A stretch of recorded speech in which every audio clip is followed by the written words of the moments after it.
aura around him, kind of like the bad guy when he flipped off everyone, when he missed weight, when he was supposed to fight Nate Diaz, didn't give a shit. Some of the performances have been incredible. The first rounds have all been incredible against Usman and Gilbert Burns. He kind of faded, so there's this narrative.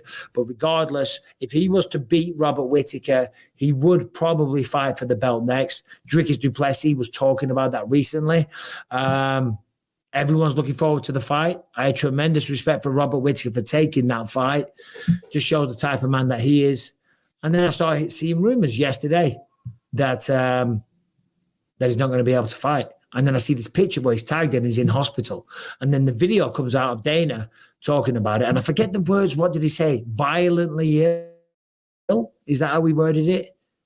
I don't remember the exact word. I just remember him. That is what he said. Yeah. That's what he said? Yeah. Violently sick. So, and I spoke to some people that are close to Khamzat's team yesterday, and they said, yeah, I mean, we don't know if he's even going to be able to ever fight again. Whoa. You know, so the main thing is right now for Khamzat Chimaev, I mean, just recover, get better. Just recover, man, because it sounds like it's something serious. It really does. So fingers crossed it's nothing serious. But the show must go on, as they say. Robert Whittaker tweets or posts, anyone, anywhere, anytime. As I said, Ikram Alaskarov was supposed to fight this weekend. Only one loss on his record. He's a Dagestani. He's a former world Sambo champion. No doubt he's an international master of sport as well, because they all have that on their Wikipedia pages. 2 wins in the UFC, but they were knockouts. And if I'm not mistaken, in the first round, and they were electrifying knockouts as well.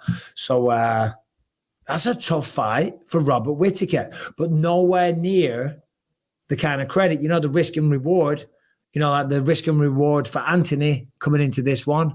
If he pulls it off and gets it done, he saved the day, he stepped up on 2 weeks' notice. And, you know, we're cooking with gas, baby. Just took out a guy on a 6-fight win streak. The risk, of course, is that, you know, he takes it on 2 weeks' notice and loses the fight. The risk and reward here for Robert Whittaker is that he's fighting Khamzat Chimaev, but a man that's undefeated, who's a big superstar. Now he's fighting Ikram Alaskarov, a guy that's really, really good, a guy that's got tremendous skills, but nowhere near the profile of a Khamzat Chimaev. It's a rough spot for Robert Whittaker, no doubt about it. But it's like, you know, if you also listen to that same Dricus du Plessis quote where he was saying Khamzat might be next for the belt, seemingly, if DDP is still the champion after, you know, whatever his next fight is, Robert Whittaker, in his mind, wasn't next in line for the title anyway. Like, there was that, you know, he was saying he would like to see a number one contender fight with Sean Strickland or, you know, whoever might have popped up at that point. It's tough because he has the 2 losses to Israel Adesanya and he has the 1 loss against DDP. So it's like, you know, would I rather fight Ikram Alaskarov and then need to fight one more guy for a title, or would I rather fight Khamzat and then need to fight another guy for the title? You know, like it's, I understand what you're saying, but if a title shot wasn't guaranteed off a Khamzat win, this might be good for Whittaker, maybe. What I'm saying though is, yeah, I mean, I don't disagree with what you're saying. You make a point, but what I'm saying is that this is a tough fight for Robert Whittaker. You know what I mean? So, like, you know, you lose to Ikram Alaskarov when he just lost to Dricus du Plessis. Of course, no shame in that. You know, it just derails him. But the balls on the man is like, yeah, I don't give a fuck. He's no doubt looked him up. He saw that he's 15-1, 6 knockouts, 5 submissions on a hell of a win streak. The only person to beat him is Khamzat Chimaev. Khamzat, by the way, knocked him out round 1, 2 minutes, 26 seconds.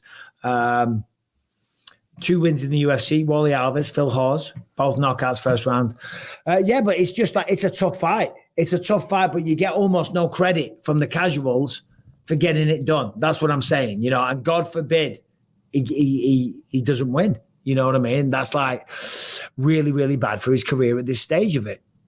And it's nuts for Ikram Alaskarov, who was supposed to fight, I believe he was supposed to fight Paulo Costa for International Fight Week last year, and then that got canceled. Then he was supposed to fight Nasruddin Imavov, and then that got canceled.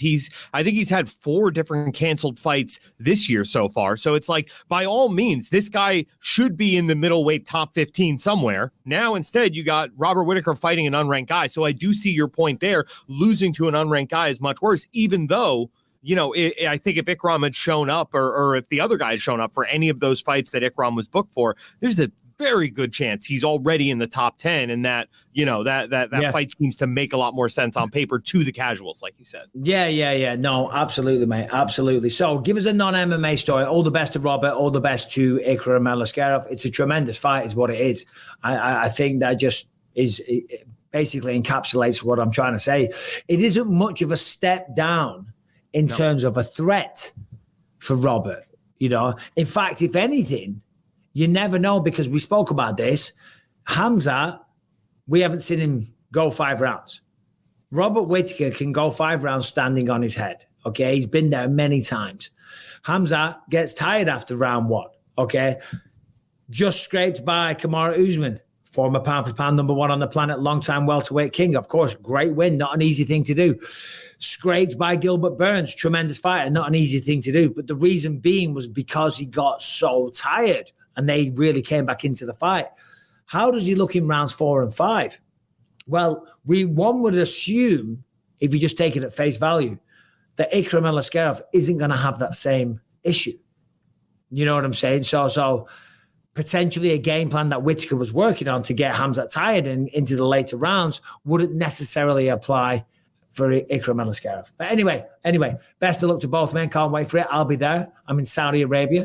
Go to Vegas Saturday. Obviously, Tatsuro Taira taking on Alex Perez. Come home. Father's Day on Sunday.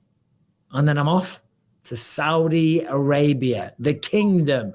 What are you doing for Father's Day, Harrington?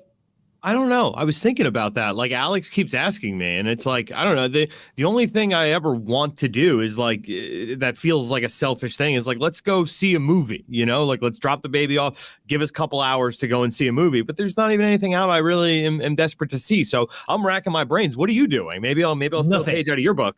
Nothing? No. I'm flying back from Vegas for one Sunday morning, nice and early, flying back from Vegas. I'll unpack from Vegas, and then I'll pack for Saudi Arabia. Isn't it the same wardrobe? It's not the same wardrobe. There'll be different suits. There'll be different underwear, Harrington. Do you know what I mean? You're talking about in terms of climate. Yeah. Yeah, no, for sure. But you know what I mean? You got to change your smalls and all the rest of it. Nothing, man. We don't really celebrate stuff like that in our house. We don't make a big deal out of it. We don't necessarily make a big deal out of our birthdays, Mother's Day, Father's Day, stuff like that. We don't, I do for Rebecca, most of the time. Not every time, but she's like one of those, just plays it down constantly. No, you don't have to do anything. You don't have to do anything. And she's not one of those where they say that, but then when you don't do anything, they start trouble. She literally means that. So